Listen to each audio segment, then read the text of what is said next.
Oui, je reviens avec la suite et fin de notre thème sur la problématique des dîmes. Donc,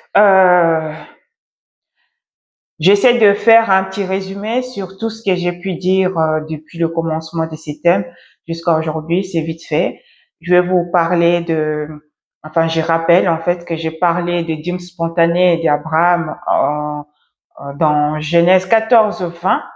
Et aussi de dîmes de Jacob lorsque Dieu lui promet et que lui aussi dit ben, lorsque ça sera tangible, je t'oublierai pas. Donc et puis ensuite j'ai donné le chapitre. J'ai parlé des 14, Genèse 14, 20 et aussi de Genèse 28 sur Jacob 28, 22. Et ensuite, j'ai parlé de Lévitique, Nombre et Deutéronome. Donc, dans Lévitique, donc à partir de chapitre 27, 30 à 34, Nombre 18 à verset 1 à 32, Deutéronome chapitre 12, 6 à 22 et Deutéronome 14, 25 à 28. Ensuite, Deutéronome 26 à 12 où Dieu nous parle toujours au futur. Quand tu auras ceci, n'oublie pas. Quand tu seras dans le pays de Canaan, n'oublie pas les Lévites qui sont dans tes portes. Aujourd'hui, je vais parler en fait euh, d'un Samuel chapitre 8, versets 14 à 17. Lorsque Samuel est devenu vieux et que les enfants d'Israël commencent à réclamer un roi, et Samuel est en train de les expliquer en disant, écoutez, vous réclamez le roi, regardez ce que le roi va faire ceci, va faire cela pour vous, il va prendre vos filles, il va prendre vos fils, ils feront d'eux ça, ça, ça.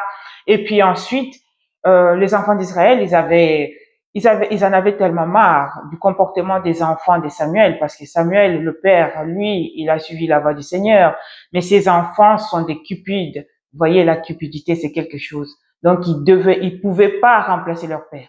Il était impossible pour les enfants d'Israël d'accepter les enfants de Samuel au trône. Enfin, au trône, non, mais à la place des juges ou des prêtres. Joël et Abijah, ce sont des fils de Samuel qui se comportent mal devant les Israélites, et tout ça c'est vu. Vous savez, quand on veut être un leader, quand on veut être quelqu'un qui dirige, on doit être un exemple.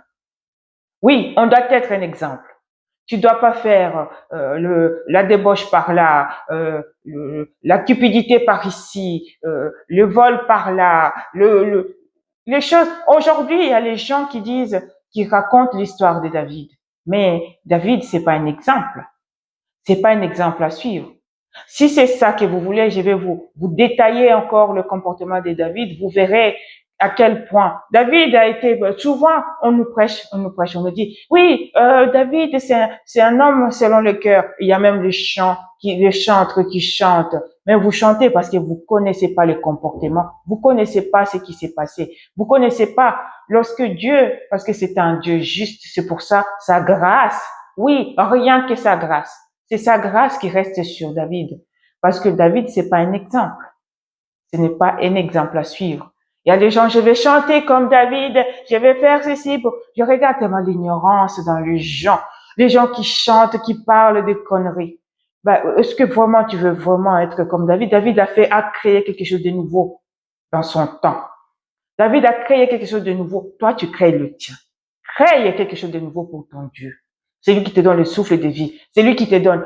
Crée quelque chose. Je vais être comme David. Je vais faire. David, c'est pas un exemple à prendre. Hein. Et puis beaucoup de gens disent aussi, je vais être comme Job. Regarde Job. Oh, arrêtez. Si on vous met à la place de Job, vous n'êtes même pas à la cheville de Job. Mais il est passé par là. Job a failli. Si l'Éternel n'avait pas intervenu, attends. il a failli. Ce n'est pas un exemple à prendre. Crée quelque chose de nouveau. Quelque chose de nouveau. Oui, quelque chose de nouveau avec ton Dieu. Crée une relation réelle. Il est fidèle, reste fidèle. Il est saint, reste saint. Sois en connexion avec lui. Sois en connexion avec lui. On parle des dîmes. Prochainement, si vous voulez suivre mes vidéos, je continuerai avec des sujets un peu différents. Ici, j'essaye pas de blesser beaucoup de gens, j'essaye pas d'aller vite ou de faire, je reste littéralement dans la Bible. Je ne vais pas vous faire sortir au-delà, vous dire ceci, vous dire cela, mais je sortirai petit à petit, celui qui suit comprendra.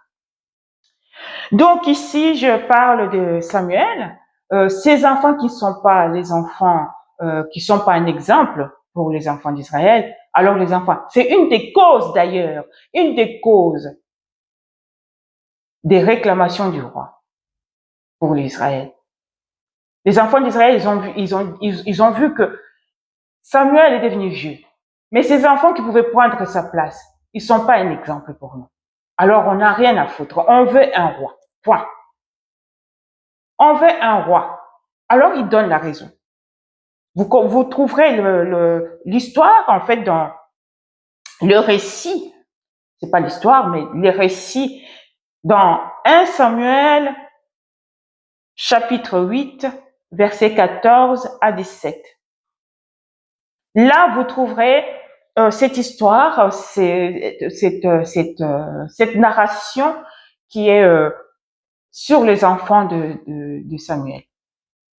Ils sont pas un exemple pour remplacer leur père. Alors, ils seront pas leur leader. Ils seront là leur guide. Ils seront pas parce que les juges et le prêtre sont des guides, étaient des guides pour Israël. Le juge et le prêtre étaient des guides pour Israël. Ce sont eux qui apportaient de la part de Dieu le message. Alors, tout le monde les suivait. Mais dis-moi un peu, tu vas m'apporter de la part de Dieu un message qui est censé m'orienter, un message qui est censé me montrer la voie, un message qui est censé, mais toi-même, tu n'es pas un exemple. Oui, aujourd'hui, nous voyons ce genre de comportement. Vous savez, la Bible a tout dit et la Bible était en avance, en avance. Et ce livre mystère n'a rien caché. Et si on lit bien, on comprendra. Alors ici, les enfants d'Israël ont dit non, nous voulons un roi. Alors, Samuel commence à faire la liste de ce que le roi peut faire. Il dit, ben, vous savez, le roi, oh, vous savez, le roi sera méchant avec vous. Le roi, oh là là, il prendra vos filles, il prendra vos fils, il fera de vos filles de ceci, il fera de vos fils de cela. Les enfants d'Israël ont dit, vu l'exemple de tes fils, alors ce ne sont pas eux qu'on va suivre. On préfère un roi. Point. Voilà la cause, une des causes de la réclamation d'un roi en Israël. Je crois qu'aujourd'hui, je viens de vous apprendre quelque chose. Alors, en chronique, nous voyons que deux chroniques, chapitre 31, versets 1 à 10, on va lire pour comprendre l'histoire. Vous lirez, je vous donne ça. Alors, le roi Ézéchias qui rétablit, qui relance en fait pour que ceux qui sont bénis, oui, je tiens bien à préciser, on parle ici des dîmes et des offrandes à ceux qui sont bénis. Si vous êtes bénis et que vous êtes reconnaissant envers votre Dieu qui vous a donné tout ce que vous possédez, alors n'oubliez pas votre Dieu, n'oubliez pas l'avancement de ses œuvres. Ici, on ne demande pas ceux qui sont pauvres, ceux qui se plaignent, ceux qui viennent en pleurant avec leur fond de poche pour venir donner. On demande ici ceux qui sont riches, ceux qui en ont. Comprenez? On demande ici ceux qui ont la poche remplie. Pas ceux qui manquent à boire et à manger et qui ramènent parce que, en disant que Dieu va pourvoir. Oui, pas ceux-là. On demande ceux qui se rendent compte que Dieu les a bénis. Ceux qui ont la poche pleine doivent venir apporter à la maison de l'Éternel pour l'avancement de son œuvre.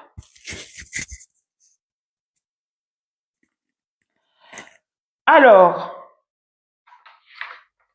Ézéchias va apporter le bien au temple.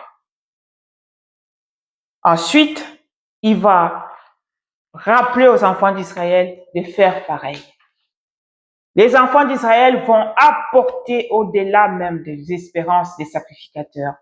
Alors, il y a un des sacrificateurs qui s'appelle Azakias qui va dire « L'Éternel a béni son peuple ». Vous verrez ce mot-là, enfin rien que cette phrase, dans 2 Chroniques, chapitre 31, versets 7 à 10. Le sacrificateur Azaria va dire « Car l'Éternel a béni son peuple et le peuple a apporté ». Il y en a trop. On n'a même plus la place pour le ranger. Vous comprenez ça? Pour faire ça, il faut en avoir. Ceux qui ont apporté là, ils ont laissé chez eux ce qui déborde. Vous comprenez? Ils ont mangé à midi, ils ont mangé le matin, ils ont mangé à midi, ils ont mangé le soir. Et ils ont apporté pour leur Dieu, en reconnaissance de cause. Aujourd'hui, on nous rabâche. Ah ben, vous voyez la femme de 2 rois, 1 roi, chapitre 17, verset, je vais vous dire ça, 1 roi, chapitre 17, verset 8, ou la veuve. Mais lisez bien, vous verrez, Dieu dit à Élie, va chez cette veuve-là. Je l'ai ordonné. C'est Dieu qui a dit à la veuve, tu donneras à mon serviteur à manger. Dieu ne dit pas, ne parle pas directement comme ça, il met à cœur. Il met à cœur quelqu'un de donner. Vous comprenez? Cette femme, Dieu lui a mis à cœur. Même si elle n'avait rien, mais quelque chose en elle. Dieu avait touché son cœur. Lui parlait en disant, tu dois donner à mon serviteur qui vient là, tu lui donnes. Moi, je te donnerai, je te bénirai. Vous voyez? Qu'on vous laisse, qu'on vous dit peut pas. Soyez ouverts. Oui, soyez ouverts. Qu'on vous dit peut pas. Jésus a dit,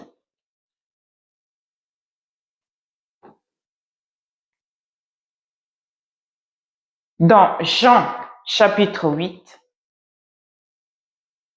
verset 36, si donc, le Fils vous a affranchi, soyez réellement libre. Si donc le Fils vous a affranchi, soyez réellement libre.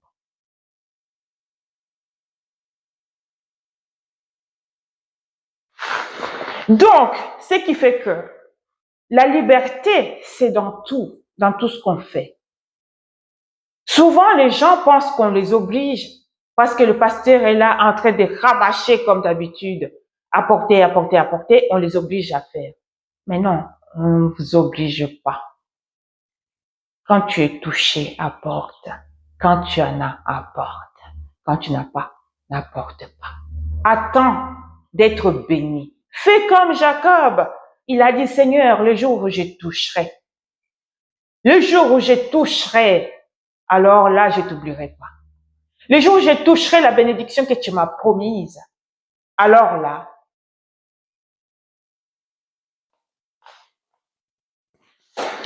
oui, la suite et la fin, bien sûr, de notre thème des dîmes.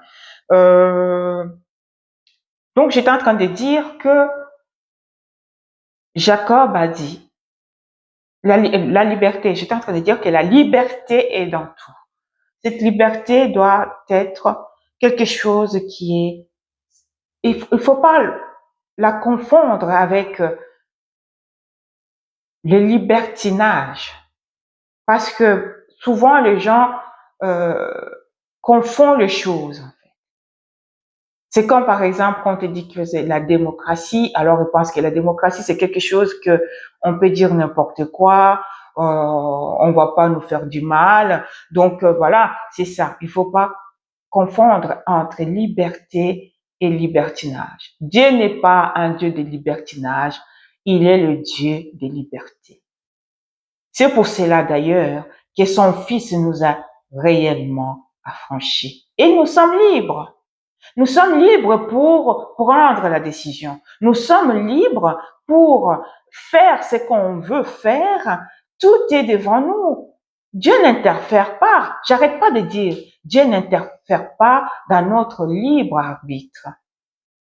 Donc, voilà, si tu veux faire, fais-les, mais sans murmure, ni contrainte. Voilà, donc je vais dire ici pour clôturer, dans Matthieu, bon, Nouveau Testament, on nous reproche, enfin, pas nous, mais on reproche en fait le pharisien que ils font attention à tout, ils font attention même à la dîme des épices, hein, comme la menthe, des thym, des choses comme ça, mais ils oublient la chose importante qui est l'amour, la miséricorde et la bienveillance. Donc, c'est que là, vous trouvez ça dans Matthieu 23, verset 23. Et aussi Luc qui reprend, Luc 11, 42 et Luc 18, 12 à 13. Alors, qu'est-ce que Dieu aime dans la dîme?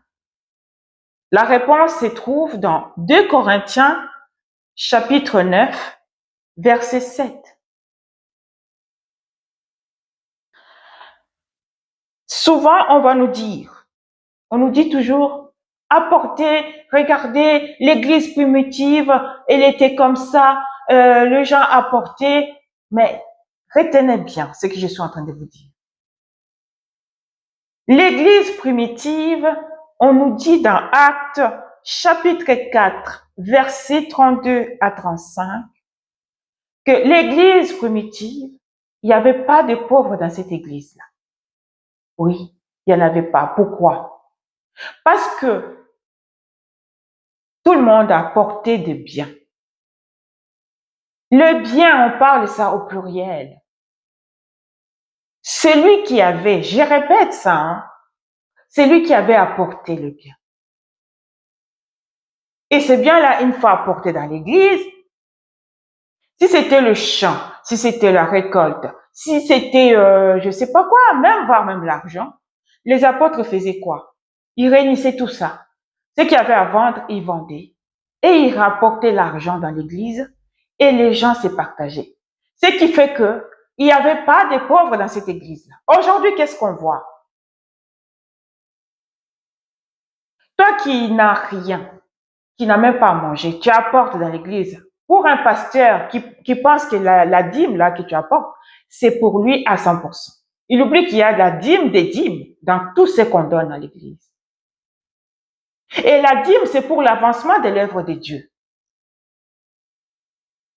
Et dans cette église-là, il y a quoi? Il y a des pauvres. Il y a ceux qui viennent des distances, qui parcourent des distances et des distances à pied.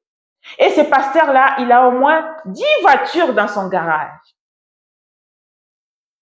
Et ces oeils, ils ont même pas un vélo. Vous vous rendez compte un peu d'injustice qu'il y a. Mais vous suivez quel exemple? C'est pas l'exemple de Dieu unique. Lui, il a pensé à tout. Il a pensé à ceux qui avaient ni terre, ni héritage. Vous comprenez? Donc, il a pensé à tout. Celui-là qui n'a rien à manger le matin, qui n'a rien à manger à midi, qui n'a rien à manger le soir, il va apporter le peu qu'il a dans la poche pour apporter dans l'église. Dans cette église où il y a le pasteur qui, lui, il se déplace dans jet privé en laissant ses dîmes, c'est 10 voitures dans le garage. Il mange à midi, il mange le matin, il mange à midi, il mange le soir. Alors que dans son église, il y a ceux qui meurent de faim. Vous voyez un peu la différence?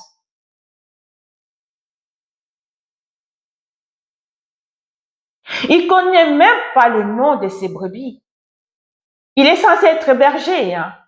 Il sait même pas une brebis qui s'égare. Il sait même pas. Il sait même pas où elle est, celle qui s'est égarée.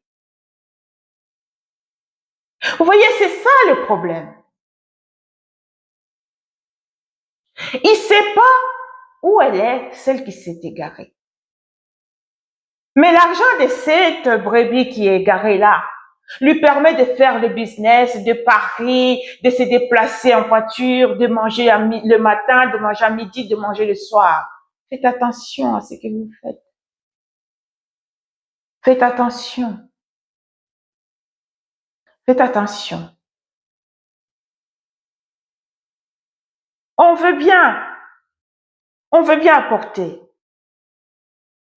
Voyez-vous, mais soyez juste dans ce que vous faites. Soyez juste. La liberté est partout. Paul nous montre l'exemple. Dans Philémon, on nous narre cette histoire d'Onésime. Onésime, cet esclave qui a fui son maître, Philémon, pour venir vers Paul. Et une fois il a retrouvé Paul, qu'est-ce qui s'est passé? Il a retrouvé la liberté parce que Paul l'a considéré comme son frère. Voyez-vous, ça aussi, je vous montrerai si vous continuez à suivre mes vidéos. Je vous enseignerai sur ce qui est Paul et comment, parce que Paul lui-même s'est présenté qu'il est pharisien. Et la majorité des choses qu'il est en train de mettre en place dans le Nouveau Testament, c'est tout à fait la loi que le pharisien mettait en œuvre. Alors, il y a les pharisiens qu'on nous a décrits dans la Bible qui sont orgueilleux, prétentieux. Il y a les pharisiens aussi qui mettaient en œuvre, qui mettaient en pratique les recommandations de l'Éternel. Alors, ça sera un prochain sujet. Je vous bénis au nom du Seigneur. À la prochaine.